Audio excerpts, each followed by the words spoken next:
Hey dudes, welcome to Splat from the Past, the only 80s themed horror and sci-fi show where things can get totally radical. Now today, I can't believe that this interview is going to happen because it's so profound. As a lot of you know, I've been able to get guests in the world of 80s rock music on lately, and today I'm having Prince's old keyboard player, Dr. Matt Fink, on. You may remember him. He was the white guy in the band with the surgical scrubs playing keyboard. Yes, I'm having him on the show today to talk about his early interest in music and working with Prince throughout the years and stuff that he's doing now.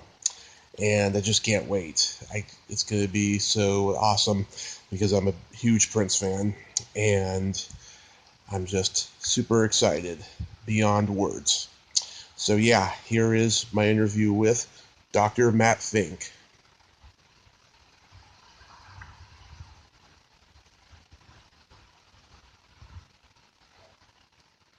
Hi, Matt. Hey, Tommy. Welcome to the show, sir. How are you? Good. How are you? Oh, I am spectacular. This is such a tremendous honor. Thank you for taking the time today. Sure. No problem. So, going back in time, did you fall in love with music early on?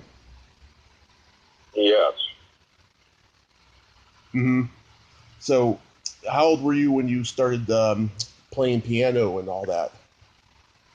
Probably around 6 years old. Around 6. Did you come from a family of musicians? Somewhat.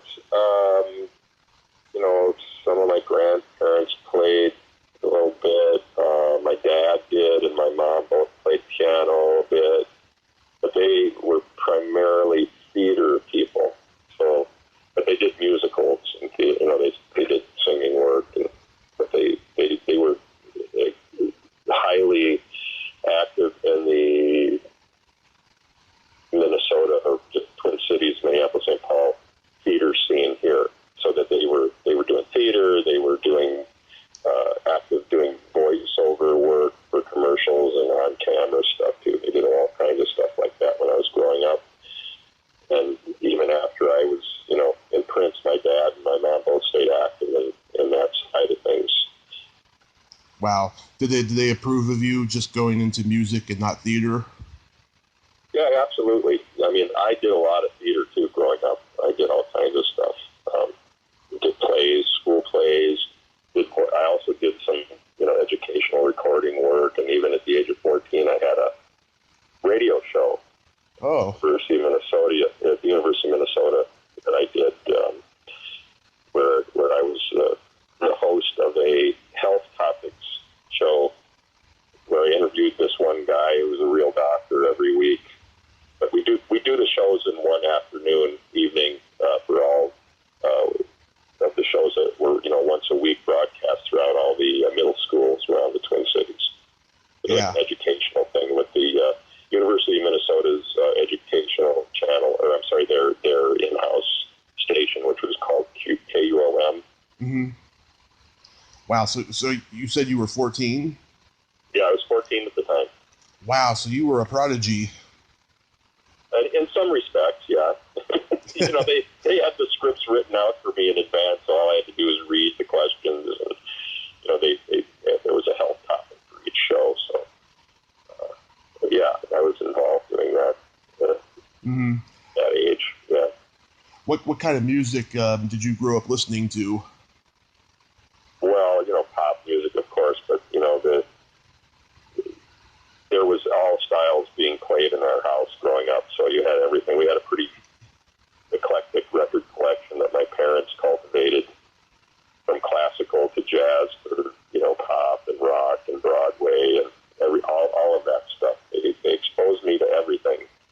Really. Mm-hmm. Can you remember the first record you ever bought? Oh boy, that's a great question. That's a tough one. I do recall at the age of 9, though, going to the store specifically to buy the Sgt. Pepper album by the Beatles. Oh, great album. But I know I bought other ones before that. I'm sure we did. remember we had the earlier Beatles albums, so I probably purchased some of those as well. Yeah. I always had to go to my parents and, hey, I need some money to go buy this record, Yeah. So they would say, okay, usually. But and my brother, I had an older brother, he was also into music and was a piano player too. He was a piano player, but he used to get all kinds of records, Mm-hmm. that I would listen to. Ah, that's cool. Yeah, I'm a big Beatles fan too. Yeah. Do you remember your first concert? That I definitely remember. I was 10 years old.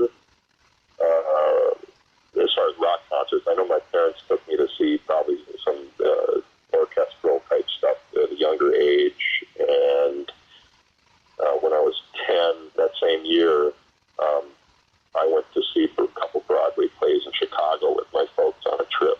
And they took us to two separate plays, which was Air and MAME.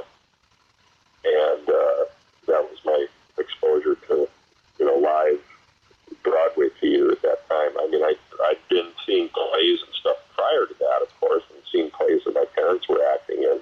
Mm-hmm. But that was my first exposure to the Broadway genre. And then, of course, the first rock concert I went to was that year at what was called the Metropolitan Sports Center, where the old Minnesota North Stars used to play hockey. Mm-hmm.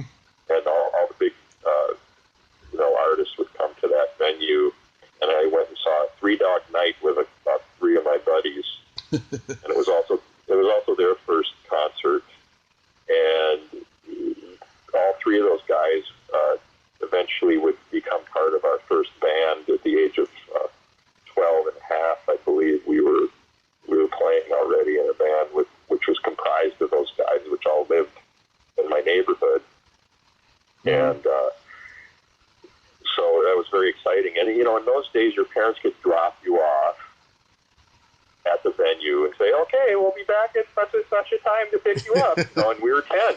You could just go. Yeah. There was no security problems, no issues worrying about stuff. And that was the same for just about anything we did when we were that age, like going to the Minnesota State Fair or to the movies or whatever. They'd drop us off and then they'd come get us. It was pretty safe in those days.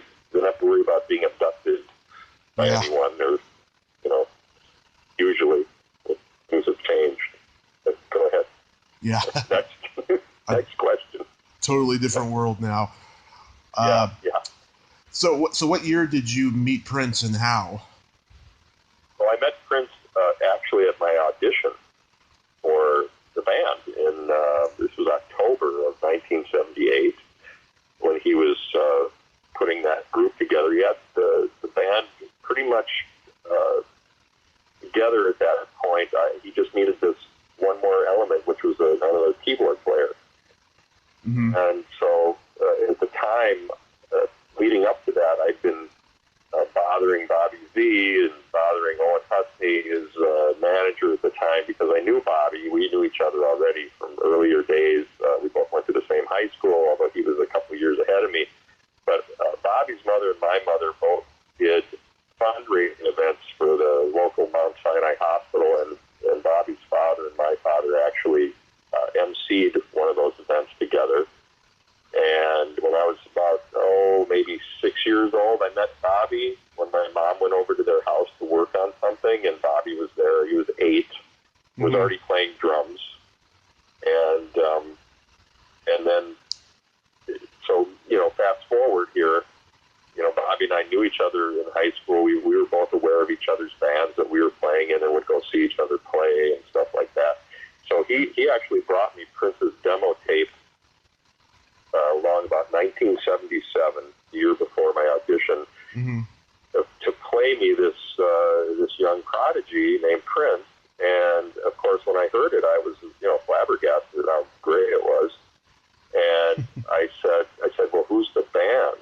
And he goes, there's no band. It's just one guy, and he's your age. You guys are the same age. And I go, you're kidding. I think I was like 19 at the time, and so was Prince. And I just said, wow, what's going on with this guy? He goes, well, my brother David produced these demos for Prince.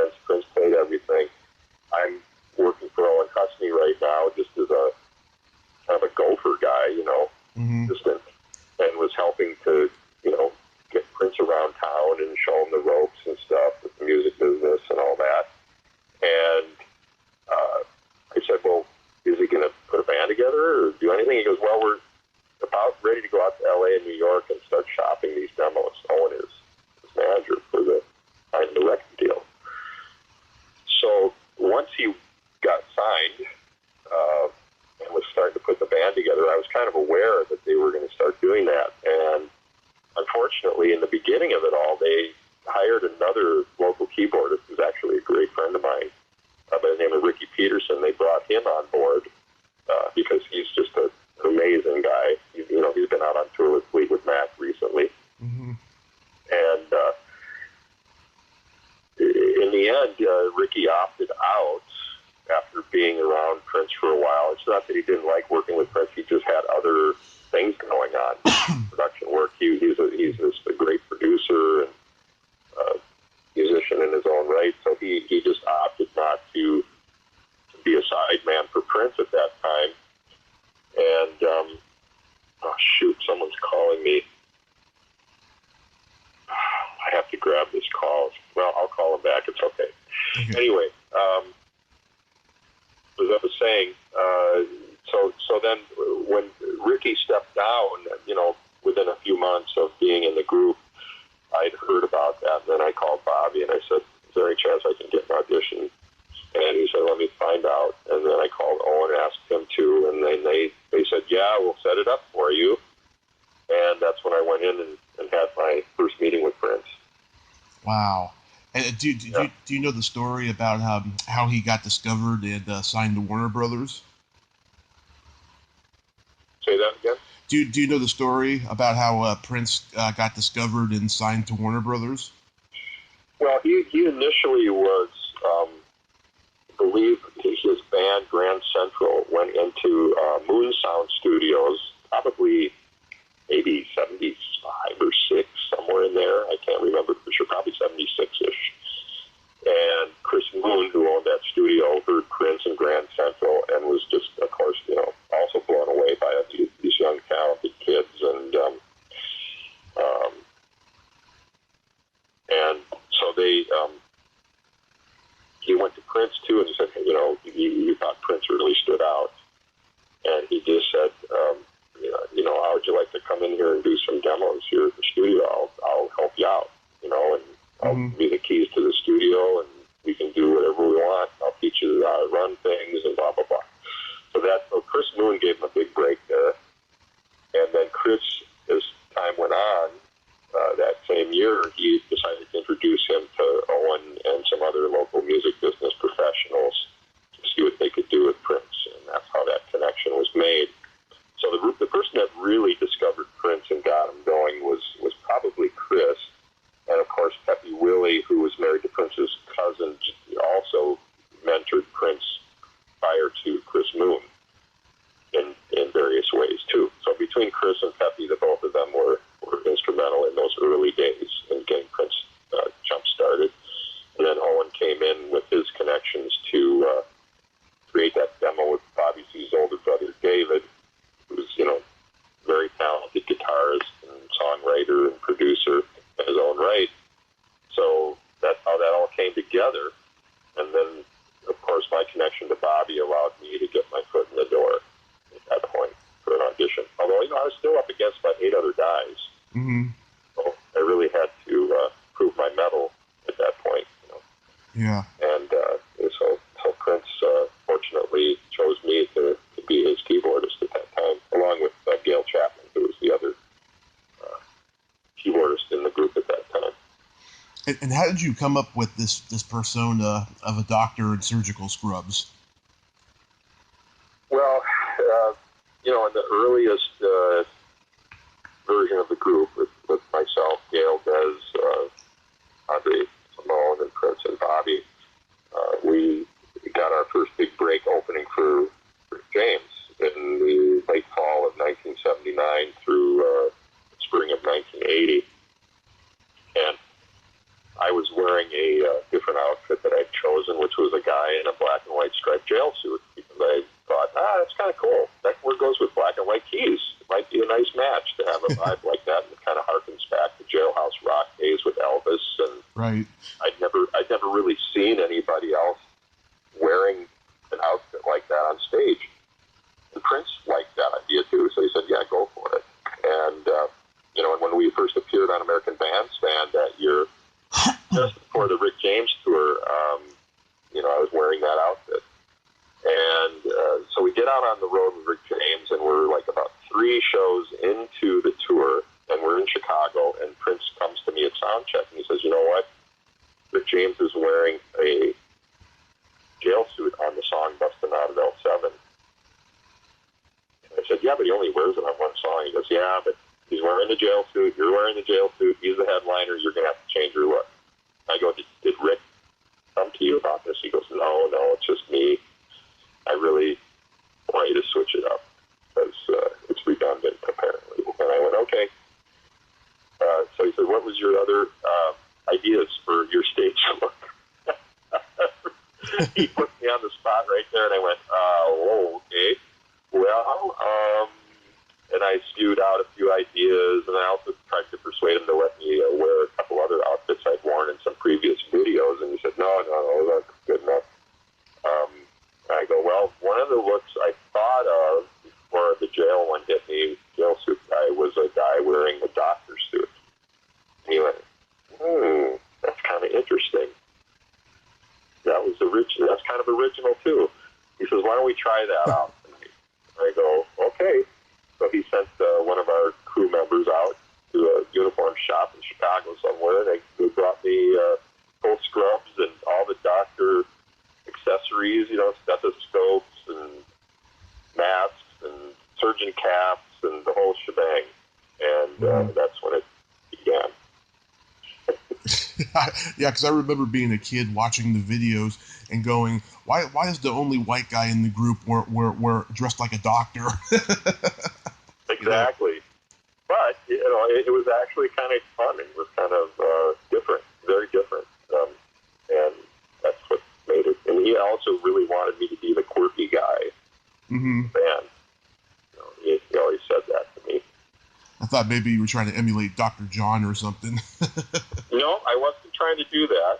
You had Dr. Hook back in those days. In fact, when we did the Midnight Special, Dr. Hook was the host that night. He didn't dress like a doctor. He just went by the name of Dr. Hook. So why don't I literally become a guy looking like a doctor? Then I can be Dr. Fink. We can have Dr. Fink, Doc Severinsen, Dr. Hook, Dr. John. Why not? He's one more doctor out there. Yeah. Now, Prince played all the instruments on his early albums, but was Dirty Mind the first one that you actually got to play on? Yes. And, nobody had really played on any of those first 2 albums up until the 3rd album. And then all I really did on Dirty Mind was the solo on the song Head, and co-wrote the song Dirty Mind, the music for that. So, nobody really did anything else on there except I think maybe Lisa did some background vocals on that record, but don't quote me on that. Can't remember for sure. I've always loved Uptown, and I like the video where it begins with you spinning your stethoscope, and then you start playing those funky riffs. Yes. That's a great opening. A lot of fun. You co-wrote a bunch of songs with Prince. What was his songwriting process like? Well, he's the kind of guy that was so prolific that his output was literally close to a song a day. So I can't even fathom any of it other than, sometimes the lyrics came first and the music came first, and he could go in the studio and lay down the drum tracks first while hearing the music in his head, so he knew where the changes were going to go, and he'd have the arrangement going on in his head as he worked. And he was very Mozart-like in that way, like when you see Mozart playing billiards and writing orchestral parts down, coming out of his head, without having to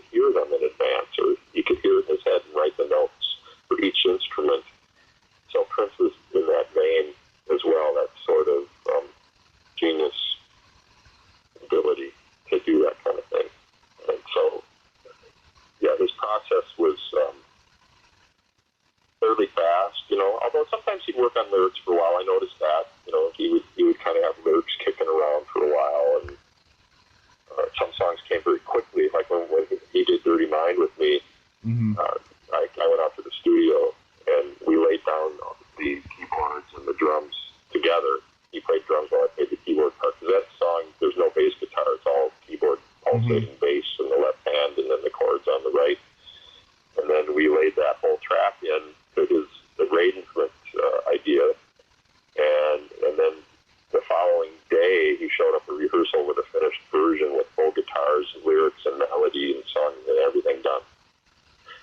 So that gives you an idea how quickly he could move on a song. Other times, songs could take a little longer, even though he wrote it fairly fast. He would, tweak it and do some things with various songs. Some songs, like I said, we could get them done very quickly. Other songs would linger a little more. But his process was usually pretty fast. Was it always fun going on the road with him? Yeah, it was a lot of fun. But he was all about being fresh, and he liked to modify the show regularly throughout a tour and rehearse at sound checks often and adjust arrangements or add songs and delete songs and replace things and do new transitions between songs. And this was always an ongoing process with him so that he wouldn't be bored with the show for very long. So yeah, in that sense, yes, you were working and on tour. You weren't just with the same set all the time. When Purple Rain came to be a movie, what was your reaction and the rest of the band's reaction to it? Well, everybody was definitely excited about the prospect of doing a movie. At the same time, we all had a bit of trepidation about it because this was a new, uncharted territory for him, and we really. Nobody really had formal acting experience, except for me, growing up. And so I was a little worried, not a lot, but I knew Prince's personality. I knew that he could probably pull it off as an actor because he was such a great sense of humor about him, great at improvising funny things. I didn't know from a dramatic sense if he was going to pull it off properly or not. But I knew he had the ability to act, probably.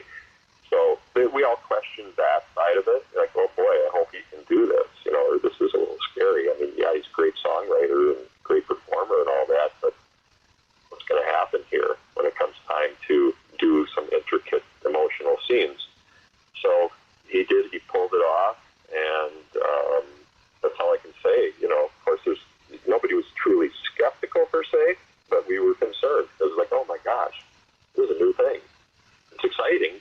Can they get this movie made even? As you know, I don't know if you know the story, but it took some pretty serious machinations on the part of management to make that movie happen because of the skepticism on the part of the executives at Warner Brothers. Saying, well, yeah, Prince, you're a great artist, you're a great songwriter, but boy, really, you want to shoot for a film now in this stage in your career? I don't know if we can get behind that. You're going to have to find funding elsewhere. It's too risky. So they managed to convince Warner's to do it as long as management was putting up a large chunk of the money. So Cavallo, Ruffalo, Farnoli ended up, fronting a lot of the money. They did get some matching funds from Warner's, but in order to make it less risky for them, that's how they managed to make it happen. So fortunately, management believed in Prince so much that they took the risk, Yeah. Yeah. Did the success of the movie change him at all?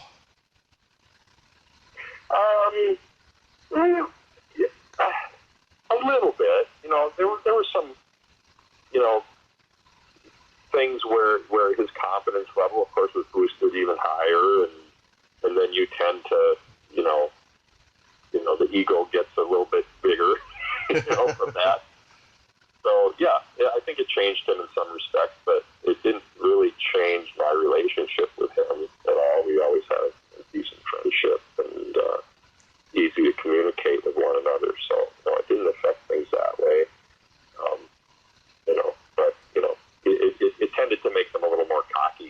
possibly. Mm-hmm. Put it that way. If you want to put it that way. And the rest of your lives changed forever, probably, right? Oh, absolutely. I mean, when you're in the midst of that bubble, it's really incredible. It's like, it's of course your goal is to become successful as an entertainer and to become a popular artist. And, being his side man for all of us was pretty amazing to be along for that ride. We all definitely enjoyed every moment of it. No question. Mm-hmm. What prompted you to leave the Revolution? Oh, that was a tricky one. I really didn't want to leave at the time. Mm-hmm. It's not like I quit on, like saying directly to Prince, I quit, because I didn't really put it that way to him. What had happened is we were on a little bit of an extended break,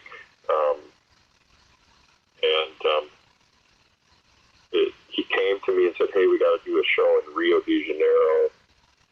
Very short notice, it's called Rock in Rio or something, and this was in the supposed to be in November of 1990, and we just finished a pretty extensive European and Japan tour, and I had been hired to produce an album for a fairly large local record company, and I'd already signed contracts at that point and had a specific deadline and all this stuff. And so I said to him at the time, I said, I just signed this thing and I'm going to do this, and is there any way you can get someone to fill in for me to do it? And it's too hard to get someone to fill in for someone like me. I mean, on short notice, it's too difficult. But I asked him to do me a specific favor, which he turned down my request, and I don't want to get into the details on that. That's So okay. at that point, I just said, well, I guess I'm just going to opt out for this gig for now. And then he was forced to get Tommy Barbarella in there at the time, and then maybe he was upset with me. It probably was, and decided to keep Tommy on instead. Sort of, didn't come back to me after that. So that's how it goes. Sometimes if you decide to do those kinds of things, Prince Yeah. like you to do that, So that's what happened. It wasn't like I quit officially, and And you already had the operating room by that point. Yeah, I did. How did you find out about Prince's death? Well, I've been working for a startup company since January of 2016, so I was at my office downtown, which is this My Music streaming service, and also some audio product line that I was helping them put together at that time. I still work for them. They're called ADX Labs, and anyway, I was at my office in April of 2016. I'd been with the company a little over 4 months, and I saw the news wire on my phone saying that somebody had been found at Paisley Park unresponsive, and immediately thought of Prince, of course, but then I kind of was hoping and praying that it was maybe one of his maintenance personnel or somebody that worked there instead of him, even though you don't wish anyone to be dead, And then I got some calls from some people who had inside information from the Chanhassen police that it was him. But I heard it first before the media got a hold of it. And then, of course, that's when I was just like flabbergasted and went into a state of shock. What do you do? It's like losing a family member. So you're just kind of numb and in shock, and you don't know what to think, and you're upset, and it was really tough. It was a tough day. Really tough day. So, what can I say? Yeah, I couldn't. That's how I found out. Yeah, I mean, I couldn't believe it, especially what the cause of death was. I couldn't believe it. It was just he didn't seem like the type to me. Well, I personally was aware that he had some issues with opioids for many years. I'd heard from various people around him had mentioned this to me, and it was because of his hip issues. He was having pain in his hips, and he was going to need hip replacement and all that. And then I believe he had one of them worked on and had it done. I don't know if the other one ever did or not, Mm-hmm. But due to his pain issues, he had become addicted to the opioids. And I don't know any detail about if he ever tried to get help, or if he did get help, if it lasted, or maybe he got help and then he had to go back on him. Who knows? It's a very difficult thing to kick. So, regardless of that, that whole situation, unfortunately, just was not handled right by himself and the people around him. So, this is what the result was, and it's heartbreaking, how that all went down. That's all I can say, It is. I mean, he had so much music and so much talent, and it's still out there. Yeah. Thank God, And I hope someday they release all the stuff that he had in the vaults, Yeah, definitely. Do you have a favorite of Prince's albums? Oh, boy, no. No. It's too hard to pigeonhole that one. Too difficult. And people ask me that question, and also, like, what's your favorite song, blah, blah, blah, but it's too difficult. I have too many that I like, so. My favorite albums are 1999 and Purple Rain. Yeah, I'd say that those two, and then probably Sign of the Times as well. Mm-hmm. And also my favorite. Those are my top three, but yeah, my top five favorite songs are "Do Me Baby," "Uptown," "I Want to Be Your Lover," "Money Don't Matter Tonight," and my number one is "You Got the Look." Wow, that's an interesting choice. Yeah. That you picked for the number one. That is a cool song, though. I agree. That is one of his good pieces of work too. But he's got so many. It's so hard. See, I personally like Lady Cab Driver off of 1999. That's one of my favorites. Oh, that's a great one. Yeah. Yeah. But I like You Got the Look because it's so mysterious and ominous, but yet it's so catchy. Well, I'll tell you, there was one little line off of that song that he lifted for me, a lyric line, which is rare for him. He didn't take lyrics from anybody. Yeah. Never. Very rarely.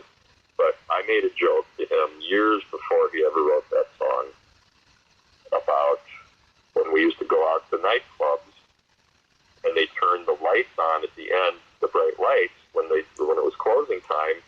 We called those the ugly lights because then you'd get to see the person that you were hoping to pick up to take home if you were lucky enough to get with someone of the opposite sex. Yeah. So maybe you saw them and they looked great still, or maybe they didn't. So we called those the ugly lights. And if you listen to the lyrics of ugly lights, closing time, ugly nights, everyone's inspected, right? Yeah. That's where he got that. That came from me. Oh, my God. I'll always remember that now. Yeah. Terrible. It's a terrible thing. Very sexist, I admit it. Yeah.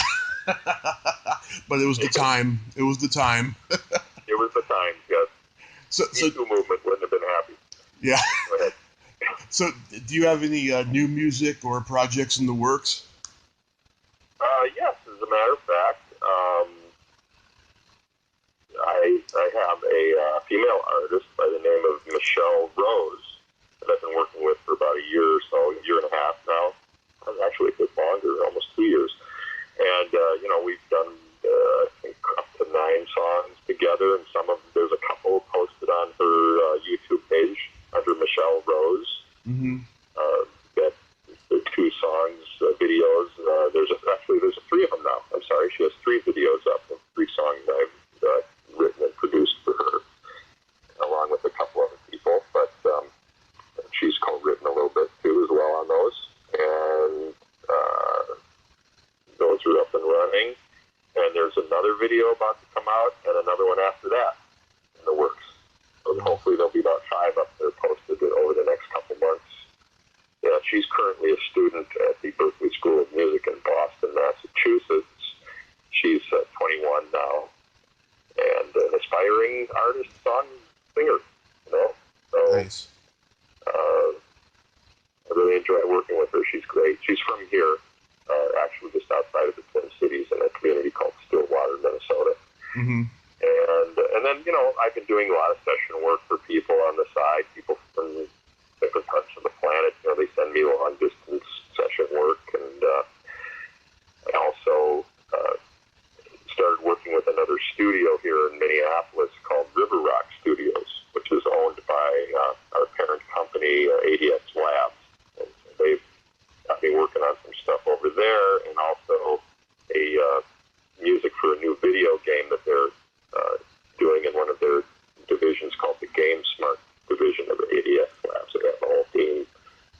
online video games, things like that. And I just started working on that project to produce the music for it. Oh, awesome. That is so awesome that you still continue to, do what you love, and that's music. That's right. That is just wonderful. And of course, the Revolution is continuing to stay active as well.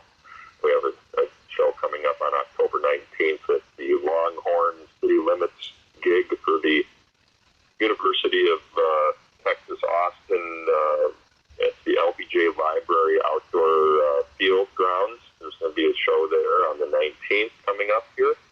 And then December 5th will be at the Ace Hotel Theater in Los Angeles, and then at the Costa Mesa Performing Arts Center the following evening for a special private event, fundraising event, where Steve Martin and his Mountain Rangers, I think they're called, bluegrass group that he plays with, Yeah. is going to be playing opening for us for that special event.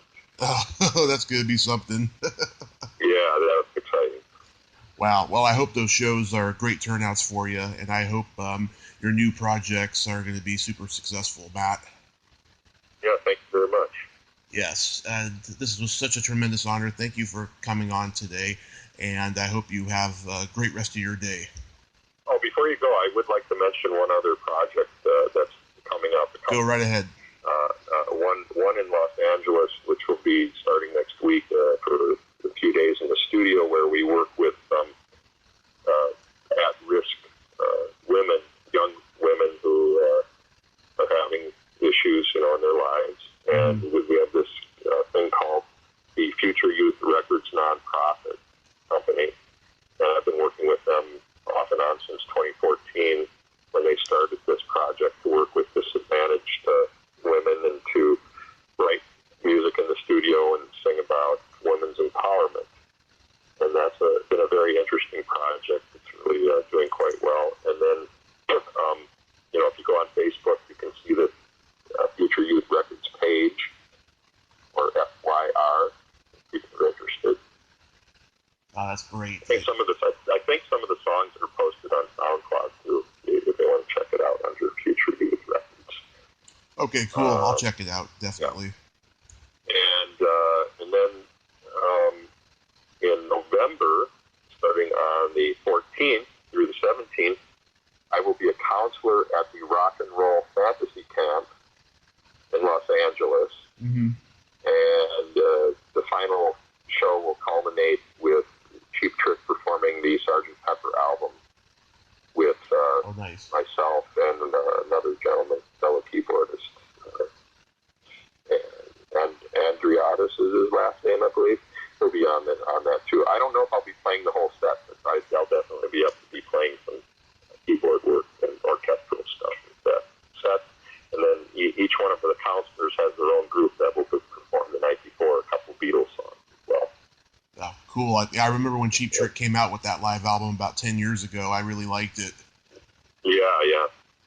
So that's posted online under Rock and Roll Fantasy Camp, and there's full information about that. And there's still a few slots open for people if they want to get involved and participate and be in the camp and any of the groups. Cool. I advise everybody listening to check all those out. There you go. So thank you so much again, Matt, and you have yourself a great day. Thank you. Take care. Take care. Bye-bye. Goodbye. Well, there you have it. Dr. Matt Fink.